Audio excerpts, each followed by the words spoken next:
வணக்கம் நண்பர்களே! இன்றைக்கி உங்களுக்காக ஒரு புதிய கதையோடு தான் வந்திருக்கேன். இந்த கதை கண்டிப்பாக இன்ட்ரெஸ்டிங்காக இருக்கும். சரி, இன்ட்ரெஸ்டிங்காக இருக்குன்னு சொன்னால் மட்டும் பத்தாது. கதையோடைய டைட்டிலை பார்த்தா தான் லாஸ்ட் வரைக்கும் ஸ்கிப் பண்ணாமல் பார்க்கலாமான்றதே முடிவெடுக்க முடியும். சரி வாங்க, கதையோட டைட்டில் என்னென்னா, எங்கள் அம்மா அப்பா 2 பேரும் வேலைக்கு போயிட்டாங்க. அதன் காரணமாக நானும் எங்கள் அக்காவும் தான் வீட்டில் இருந்தோம். அதாவது இவங்க எங்கள் அக்கானா எனக்கு முறைப்படியான அக்கா கிடையாது. அதாவது எனக்கு கூட பிறந்த அக்கா கிடையாது. எங்கள் வீட்டில் நான் ஒரு குழந்தைக்கு அப்புறம் இன்னொரு குழந்தை இல்லைன்ற காரணத்துக்காக தத்தெடுத்த ஒரு பொண்ணு தான் எங்கள் அக்கா. நாங்கள் எங்கள் அம்மா அப்பா வெளில போனதுக்கப்புறம் என்ன பண்ணன்ற ஒரு உண்மை சம்பவ கதை தான். இந்த கதை கண்டிப்பாக இன்ட்ரெஸ்டிங்காக இருக்கும். ஸோ லாஸ்ட் வரைக்கும் ஸ்கிப் பண்ணாமல் பாருங்கள். நம்ம சேனலை சப்ஸ்கிரைப் பண்ணாதவங்க சப்ஸ்கிரைப் பண்ணிட்டு போகலாம். சரி வாங்க, வீடியோக்குள்ளே போகலாம். என் பேர் யோகேஷ். எனக்கு 20 வயசு ஆகுது. எங்கள் அக்கா பேர் யோகேஸ்வரி. எங்கள் அக்காவுக்கு 22 வயசு ஆகுது. எங்கள் அம்மா அப்பா 2 பேரும் அரசாங்க வேலையில் இருக்காங்க. எங்கள் அம்மாவும் எங்கள் அப்பாவுக்கும் வயசு சுமார் 14 ஆண்டுகள் வித்தியாசம். அதாவது எங்கள் அம்மாவுக்கு 30 வயசு, எங்கள் அப்பாவுக்கு 44 வயசு. அப்பாவுக்கும் எங்கள் அம்மாவுக்கும் அதிக வயது வித்தியாசம் இருக்க காரணத்தினால எனக்கு எனக்கு அடுத்தது எங்கள் வீட்டில் யாரும் குழந்தைன்றது இல்லை. என்னென்னா, நான் பிறந்ததுக்கப்புறம் என்னை பார்த்துக்கிறதுக்கே ரொம்ப கஷ்டப்பட்டுருக்காங்க. அதாவது ஒரு 5 வருஷம் ரொம்ப கஷ்டப்பட்ட காரணத்தினால இனிமேல்லாம் இன்னொரு குழந்தை வேணாம், நமக்கு ஒரு குழந்தைய சமாளிக்கிற அளவுக்கு சக்தி இல்லை. இன்னொன்று, நம்ம 2 பேரும் வேலைகளில் இருக்கிறதுனால நமக்கு சரியான முறையில் லீவும் கிடைக்கலன்ற காரணத்துக்காக நமக்கு கண்டிப்பாக வீட்டில் ஒரு பொண்ணு வேணும், ஒரு மகாலட்சுமி வேணும் அப்படின்னு சொல்லி தான் எங்கள் அக்காவை தத்தெடுத்துக்கிட்டாங்க. எங்கள் அக்காவை தத்தெடுக்கும்போது சுமார் எங்கள் அக்காவுக்கு 10 வயசு. எங்கள் அக்காவோட உண்மையான பேர் என்னன்னு எங்களுக்கு தெரியாது. ஆனால் நாங்கள் பேர் வச்சுக்கிட்டது தான் யோகேஸ்வரி. எங்கள் அக்கா 22 வயசு ஆகுது. எங்கள் அக்கா ஒரு ஹோமில் தான் படிச்சுட்டு இருந்தாங்க. எங்கள் அக்காவை தத்தெடுத்ததுக்கப்புறம் எங்கள் அப்பா நல்ல ஒரு ஸ்கூலில் சேர்த்தாரு. என்ன எங்கள் அக்காவையும் ஒரே ஸ்கூலில் தான் சேர்த்தாரு. அதே மாதிரி 2 பேரையும் ஒரே காலேஜில் சேர்த்தாரு. என்கிட்ட எப்பயும் போல நடந்துப்பாங்க. ஆனால் எனக்கு அவங்க வீட்டுக்கு வரும்போது சுத்தமாக பிடிக்கவே இல்லை. ஏன்னா எனக்கு அக்காவை வேணாம், நான் ஒரு ஆள் மட்டும் இருக்கிறேன் அப்படின்ற மாதிரி சொன்னேன். அப்போ எங்கள் அப்பா அம்மா சொன்னார், அக்கா தான்ப்பா எல்லாமே, நமக்கு ஒரு பொண்ணு இருக்கணும்ப்பான்னு சொல்லி அதுக்கப்புறம் அவங்க தான் இது பண்ணி, அதாவது என்னை கன்வின்ஸ் பண்ணி இந்த வீட்டில் அவங்கள தங்குறதுக்கு அனுமதிச்சாங்க. எங்கள் அப்பா அம்மா தத்தெடுத்துக்கிட்டு வந்தாங்க.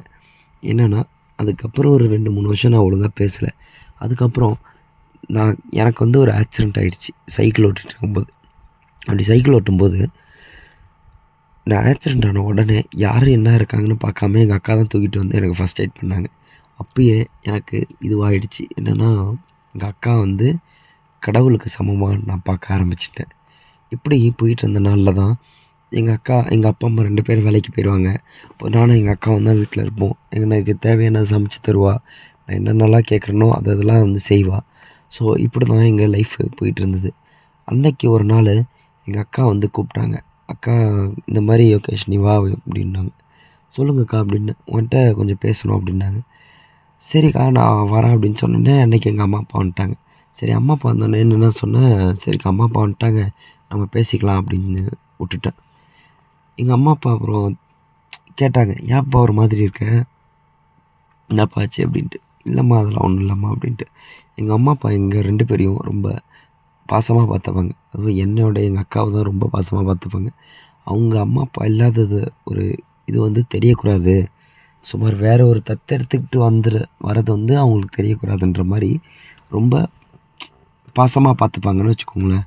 இப்படி தான் போயிட்டுருக்கு. என்னென்னா, அன்றைக்கி எங்கள் அப்பா அம்மா வந்துட்டாங்க, அதனால் பேச முடியல.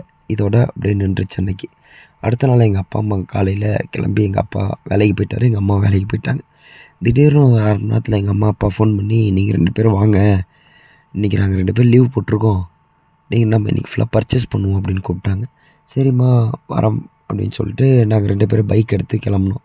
பைக் எடுத்து போயிட்டு போகும்போது அக்கா சொன்னாங்க, உன்கிட்ட கொஞ்சம் பேசணுண்டா, ரொம்ப முக்கியமான விஷயம் அப்படின்ட்டு. சொல்லுக்கா அப்படின்னு பேசும்போது காற்றுல சவுண்டில் கேட்கல. அப்புறம் திரும்பி கடையில் சொன்னாங்க, இப்போ பேசுவோமா அப்படின்ட்டு. இல்லை, அப்பயும் டைம் இல்லாததுனால வந்துட்டோம். சரி, அடுத்த நாள் எங்கள் அப்பா அம்மா 2 பேரும் வேலைக்கு போகல. என்னென்னா, சனி ஞாயிறு ஆகிடுச்சு அன்றைக்கி. கரெக்டு, சனி ஞாயிறு ஆகிடுச்சு. அதனால் திங்கக்கிழமை வரைக்கும் வெயிட் பண்ணோம். அது வரைக்கும் எங்கள் அக்கா என்கிட்ட அவங்க பேசின விதத்திலே ஒரு சில மாற்றங்கள் தெரிஞ்சுது. ஏன்னா அவங்க இப்படியாப்பட்ட ஆளே கிடையாது. இப்படி பேசினோடனே எனக்கே ஆச்சரியமாக தான் இருந்தது. சரி, என்ன தான் பார்ப்போம் அப்படின்ட்டு பார்த்தா அடுத்த நாள் காலையில் கூப்பிட்டாங்க. கூப்பிட்டு, இன்றைக்கி நம்ம லீவு போடணுண்டா அப்படின்னாங்க. 2 பேரும் காலேஜ் லீவ் போட்டுருவோம். ஆனால் அம்மா அப்பாகிட்ட வந்து காலேஜ் கிளம்புறேன்னு சொல்லுவோம். அவங்க கிளம்புனதுக்கப்புறம் நம்ம லீவுன்னு சொல்லிடுவோம் அப்படின்னாங்க. நான் கேட்டேன் ஏன்ட்டு. இல்லை இல்லை அதெல்லாம் நான் சொல்கிறேன், முக்கியமான விஷயம் இது அம்மா அப்பாவுக்கு தெரியக்கூடாது, இது நம்ம 2 பேருக்குள்ளே மட்டும் தான்டா இருக்கணும் அப்படின்னு சொல்லி சொன்னாங்க. அதே மாதிரி அன்றைக்கி இதுவாச்சு. எங்கள் அப்பா அம்மா 2 பேரும் கிளம்பிட்டாங்க. அதுக்கப்புறம் கூப்பிட்டு உட்கார சொன்னாங்க. உட்காரு அப்படின்னாங்க. சொல்லுங்கக்கா அப்படின்னேன். எனக்கு வந்து இப்போ 22 வயசு ஆகுது. எனக்கு நான் யாரையுமே வந்து விரும்பவும் கிடையாது. எனக்கு வந்து ஒரு சில விஷயங்கள் வந்து இப்போ தேவைப்படுது. இந்த விஷயங்கள்லாம் வந்து எனக்கு யாராவது வந்து சொல்லிக் கொடுத்தா நல்லாயிருக்கும் அப்படின்னாங்க. சரி நான் கேட்டேன், எதுதான்க்கா உனக்கு சொல்லி தரணுன்ட்டு. எங்கள் அக்கா என்ன சொன்னாங்க, யார்கிட்டையும் நீ சொல்லக்கூடாது, நான் சொல்ல விஷயம் அப்படின்னாங்க. சொல்லுங்கக்கா அப்படின்னேன். அது வந்து எனக்கு இந்த மாதிரியான விஷயங்களில் ஒரு சில டவுட்லாம் இருக்குது அப்படின்னாங்க. இதில் என்னக்கா டவுட் இருக்குது அப்படின்னேன். அதெல்லாம் ஒரு முக்கியமான விஷயந்தான். இதை நம்ம வந்து நீ தியரியாக சொல்கிறியா இல்லைன்னா ப்ராக்டிக்கலாக எப்படின்னு சொல்கிறியா அப்படின்னாங்க. எனக்கு செம்ம டென்ஷன் ஆகிடுச்சு. எங்கள் அக்காகிட்ட கேட்டேன், அக்கா என்னக்கா நீ பேசிகிட்ருக்க, யார்கிட்ட பேசிகிட்ருக்கேன்னு தெரிஞ்சு தான் பேசிகிட்ருக்கியா, நான் உன் தம்பிக்கா அப்படின்னேன். அப்போ அவங்க என்ன சொன்னாங்க, நீ ஒன்றும் என் கூட பிறந்த தம்பி இல்லையே அப்படின்னாங்க. நான் செம்ம இதுவாகி, என்னக்கா நீங்கள் இப்படி பேசிகிட்ருக்க, நீ வந்து என்னை கூட பிறந்த தம்பியாக நினைக்கலனாலும் நான் உன்னை கூட பிறந்த அக்காவை தான்க்கா நினைக்கிறேன், நீ இப்படிலாம் பேசணும்னு நான் நினச்சே பார்க்கலக்கா அப்படின்னேன். டேய் நான் சொல்கிறத கேளுடா, இது வந்து ரொம்ப முக்கியமான விஷயம், இதை நான் யாருக்கிட்டேயும் போய் கேட்க முடியாது, யாராவது என்னை வந்து ஏமாற்றிடுவாங்க, அதனால் நீயே எனக்கு சொல்லிக் கொடுறா அப்படின்னாங்க. அப்புறம் நான் சொன்னேன், வாய்ப்பே இல்லைக்கா, இதெல்லாம் நான் சொல்லித்தர மாட்டேன், இதெல்லாம் வந்து நீ வேறு யார்கிட்டையாவது வச்சுக்கோ, ஆனால் இந்த வீட்டில் இருக்கும்போது அதெல்லாம் எதுவுமே இங்கே அலௌடு கிடையாதுக்கா அப்படின்னு சொன்னேன். அதுக்கப்புறம் ரொம்ப டென்ஷன் ஆகி 2 பேருக்கும் பிரச்சனை ஆயிடுச்சு அன்றைக்கி. சரி இதை வந்து அம்மா அப்பாட்ட சொல்ல வேணாம்னு நானும் சொல்லிட்டேன், அவங்களும் சொல்லிட்டாங்க. அன்றைக்கி அப்படியே போயிடுச்சு. அன்றைக்கி நைட் ஆச்சு. நைட் ஆனதுக்கப்புறம் கூப்பிட்டாங்க. கூப்பிட்டுட்டு நீ நான் சொன்னதை எதாவது யோசிச்சு பார்த்தியா அப்படின்னாங்க. நான் சொல்லி செம்ம டென்ஷன் ஆகி திரும்பி சொல்லிட்டேன், உனக்கு மரியாதை அவ்வளோதான், இந்த மாதிரிலாம் பேசுகிற வேலையை என்கிட்ட வச்சுக்காத அப்படின்னு சொன்னதுக்கப்புறம் சரிடா சாரின்னு சொல்லிட்டு அடுத்த நாள் காலையில் கூப்பிட்டாங்க. கூப்பிட்டு இங்கே வா அப்படின்னாங்க. உட்கார வச்சு, சாரிடா நான் பேசுனது ரொம்ப தப்பு, நான் பேசியிருக்கக்கூடாது தான், நான் ஏதோ ஒரு இதில் பேசிட்டேன்டா, நான் இனிமேல் அப்படிலாம் பேச மாட்டேன், நான் வந்து தம்பின்னு கூட உணராமல் நான் இப்படி பேசிட்டேன், இந்த அளவுக்கு பேசுனது வந்து என் மேலே தப்பு தான்டா, மன்னிச்சிருடா அப்படின்னு சொல்லி மன்னிப்பு கேட்டாங்க. நான் சொன்னேன், இந்த மன்னிப்புலாம் என்கிட்ட கேட்காதக்கா, உன் மனசாட்சிக்கிட்ட நீயே கேளு, இந்த மாதிரிலாம் கேட்காதக்கா, நான் வந்து உன்னை அக்காவை தான் நினைக்கிறேன், நீ என்னை தம்பியாக நினச்சிக்கோ, நீ ஒரு பையனை கல்யாணம் பண்ண போறீன்னா அந்த பையனுக்கு உண்மையாக இரு, நீ வந்து ஒரு பையனுக்கு துரோகம் பண்ணக்கூடாது, அதனால் நீ உண்மையாக தான்க்கா இருக்கணும், அப்போ தான்க்கா இந்த தம்பியோட வளர்ப்பு வந்து கரெக்டாக இருக்கும், அதாவது இந்த தம்பியோட வளர்ப்பும் இந்த அம்மா அப்பாவோட வளர்ப்பு கரெக்டாக இருக்கிறதுக்கான உதாரணம், நீ வந்து இதுவாக இருக்கா அப்படின்னு சொன்னதுக்கப்புறம் சரிடா ரொம்ப நன்றிடான்னு சொல்லி அவங்க மன்னிச்சிடுறேன்னு கால்லலாம் விழுந்தாங்க. நான் சொன்னேன், கால்லலாம் விழாதீங்க, நீ நல்லா திருந்திக்கோக்கா அப்படின்னு சொன்னதுக்கப்புறம் ஓகேடா அப்படின்னு சொல்லிட்டு அதுக்கப்புறம் எப்பயும் போல் சரியாயிடுச்சு. அதுக்கப்புறம் அந்த மாதிரி எந்த விஷயங்களும் நடக்கலை.